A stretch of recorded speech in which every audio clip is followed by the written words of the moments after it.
It all starts with your mother burning on the ceiling. You're a baby in a crib. Your brother runs into the nursery. He looks up, and he sees your mom pinned to the ceiling, burning. Not a normal fire, not an accident, a message. And here's the sick part. You don't even remember it. You don't get the mercy of a clean memory. You get the aftermath. You get the way the adults go quiet when her name comes up. You get your brother's eyes when he thinks you're not looking. You grow up borrowing his nightmare like it happened to you directly. Lock the doors, the windows, close the shades. Most important, Watch out for Sammy. Because in your family, it did. That's the first rule of your life. You don't get to choose what you carry. From that night on, your childhood is basically a moving address with a gun under the seat. Motels, cheap food, duffel bags that never fully unpack. A dad who is technically alive and emotionally gone. He's not raising you. He's training you around a revenge mission. He drops in, barks orders, disappears again, and calls it love. When I told Dad I was scared of the thing in my closet, he gave me a 45. What was he supposed to do? I was 9 years old. Your brother becomes your parent by default. He's the one who knows where the cash is hidden. He's the one who checks locks twice. He's the one who lies to you with a smile because you're still young enough to believe in Santa, and he's trying to buy you time. Not happiness, time. Then the lie runs out. You notice the weapons, the fake IDs Latin, the rules that normal families don't have unless they're hiding from the government or they're hiding from something worse. And finally, somebody tells you the truth. Monsters are real, not spooky story real, real. The kind that looks human until it isn't. The kind you can't report to anyone because nobody would believe you. The kind that makes your whole life feel like you're living in a world with a secret trapdoor under every floorboard. So your childhood becomes protected, which mostly means parked. Your brother goes on hunts. You get left in motel rooms with books and warnings. Don't open the door. Don't trust anyone. Don't be a kid. You learn to read like it's oxygen, because information is the only thing in your life that stays where you put it. You turn into the research brain, because research feels like control. And when you're alone enough, your mind does what it has to do. It invents company. An imaginary friend shows up, because silence is not something a child is built to survive forever. Sometimes your brother dumps you at arcades because he's a teenager, improvising parenting in a job that eats families for fuel. And that's how you end up hating arcades and fearing clowns. Normal kids fear clowns because they're creepy. You fear clowns because you grew up learning that a smile can be a mask and a laugh can be bait. Who fingered a clown? What? Yes, a clown who apparently vanished into thin air. School doesn't stick either.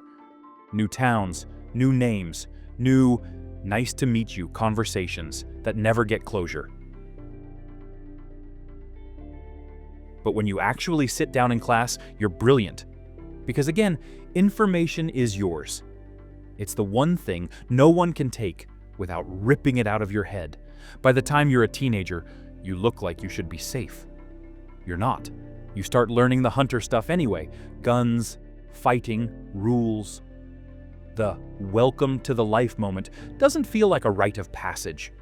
It feels like the door locking behind you. Like your childhood officially ends and nobody bothers to ask if you were done with it. And then you start fighting with your dad. Not little arguments, full ugly fights. So what are you gonna do? You just gonna live some normal apple pie life? Is that it? No, not normal. Safe. And that's why you ran away. Because you want out. You want a normal life. You want college and weekends and a future where your biggest problem is rent, not demons. And your dad wants you obedient, trained, and ready to die on his mission. So you choose yourself. You apply to college without telling anyone, not even your brother. Because the second you ask permission, you already know the answer. You leave with a bag and a bus ticket, and the most dangerous thing you've ever carried, hope.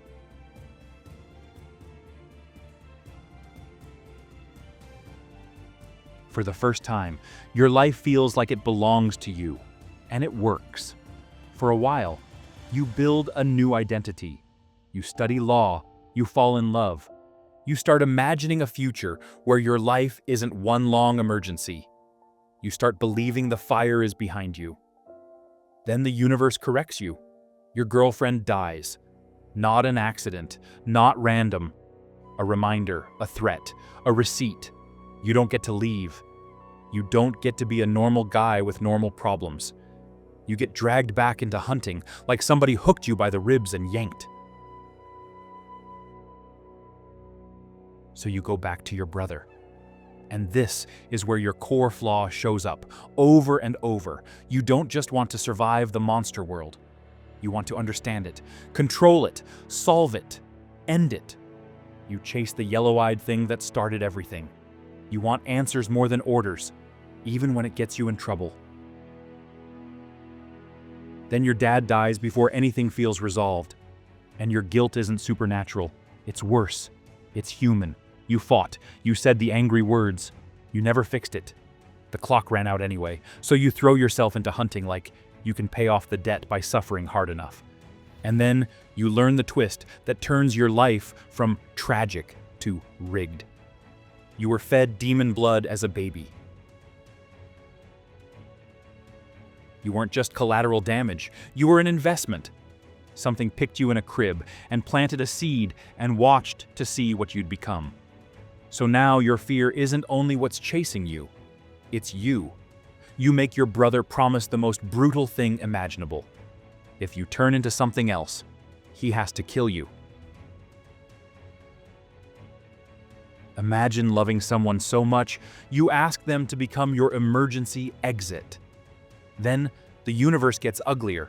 You get dragged into a sick contest with other special kids.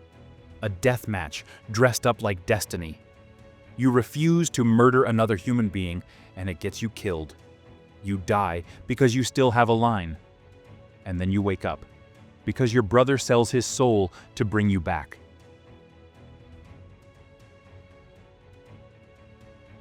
So congratulations. Your life now has a timer.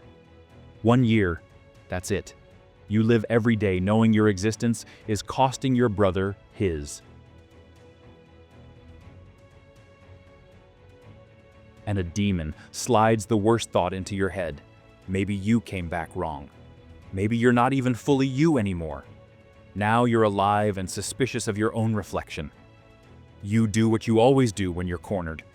You research, bargain, chase loopholes, work yourself into obsession.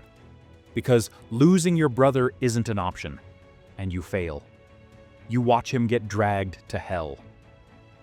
The road goes quiet. The person who anchored your life is gone.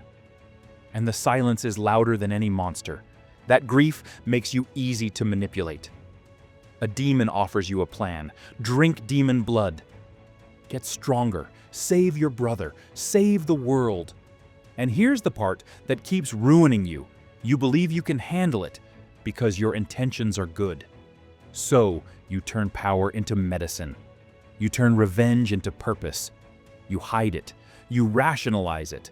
You keep going because stopping would mean admitting you're doing the exact thing you swore you wouldn't do, becoming what they planted. You become addicted. Not to needles, to control. It works. You get stronger. You get confident. You get cold. You start treating people like obstacles because you're convinced the ending will justify the damage. Then you finally win. You kill the demon you've been chasing. And instead of a victory, you trigger an apocalypse because she was the final seal. What the hell just happened? That's the devil's gate, a damn door to hell! The whole plan was a trap. Your big, heroic move is what releases the devil. So now you're living with the truth that shows up again and again. Every time you try to force control, the universe punishes you for it. So you do the only thing you can do that feels clean. You sacrifice yourself. You become the vessel for the archangel that's been circling your life since infancy. You let the thing inside you. You fight it. You cling to your brother like he's a lifeline, and when it comes down to it, you jump into the cage with two archangels to keep the world alive. You should be gone forever. Of course you aren't. You come back without your soul. Your body returns. Your mind functions. Your conscience is missing. You smile at the wrong moments. You hurt people without flinching. You act like a stranger wearing your face. And the worst part is watching your brother realize it in real time. Eventually, your soul gets shoved back in. And it doesn't gently heal you. It detonates, because your soul brings the cage with it. Someone breaks the wall in your head, and now the devil lives in your hallucinations. You can't sleep. You can't trust your senses. You relive torture on a loop. You're not just traumatized, you're medically unsafe to be awake. That's the punishment for surviving your own sacrifice. An angel takes that madness from you, and you stabilize. But stable for you just means not currently falling apart.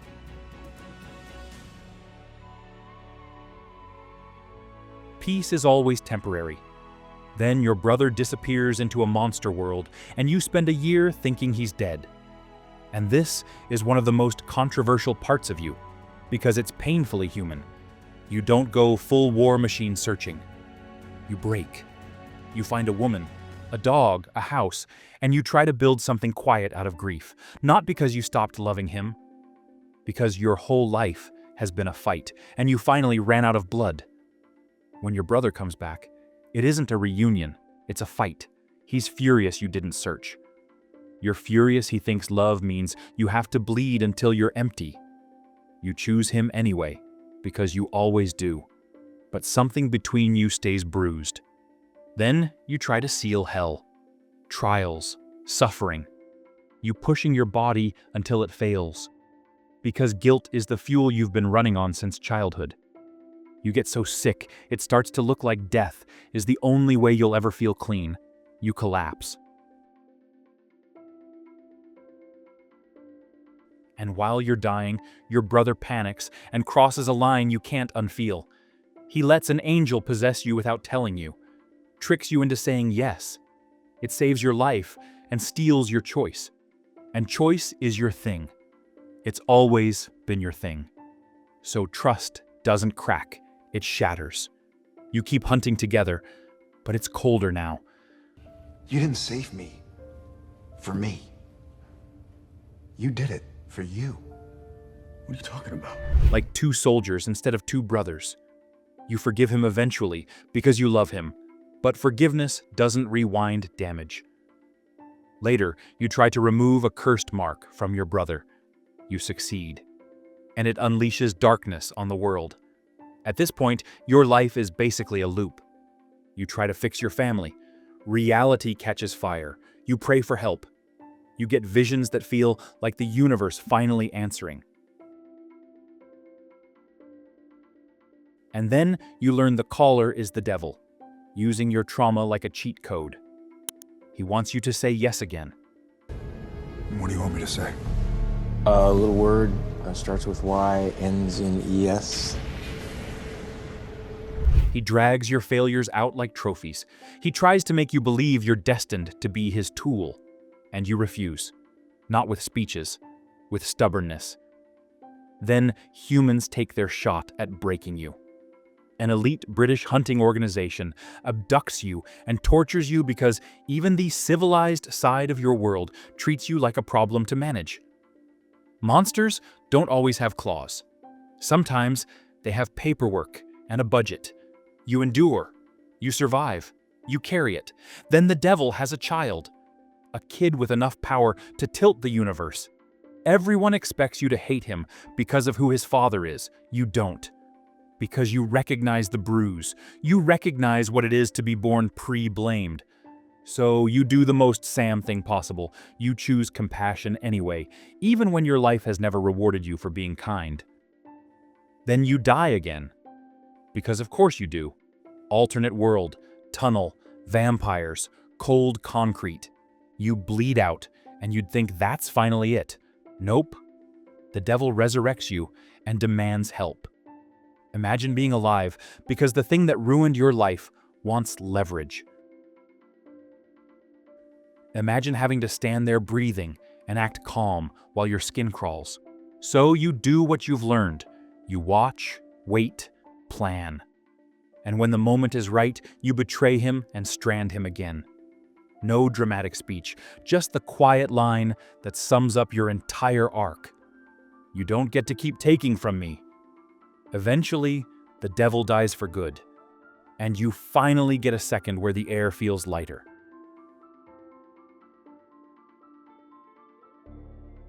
Then the war shifts again. An archangel takes your brother, wearing him like a suit, and now you're forced to watch your worst fate happen to the person you love most. And then the last insult drops. You learn God has been writing the story. Not guiding, writing. That your suffering has been plot. That your destiny has been content. That the thing you've been fighting since you were a baby isn't just monsters. It's an author who likes you better desperate. And here's where your arc completes. Because young, you kept trying to win by control, by power, by forcing the universe to behave. Older, you finally learns you can't outmuscle destiny. So you choose anyway. You choose people. You choose refusal. You choose compassion. You choose your brother even when it hurts. You choose the kid everyone else fears. You choose not to become what they planted. And eventually, after everything, your brother dies. For real. The road stops. The noise shuts up. And only then do you finally get the thing you wanted when you bought that bus ticket. A human life, a family, a son, a long stretch of quiet. A death that isn't fire or claws or deals. You grow old, you die normally. And that's the punchline, if you want one.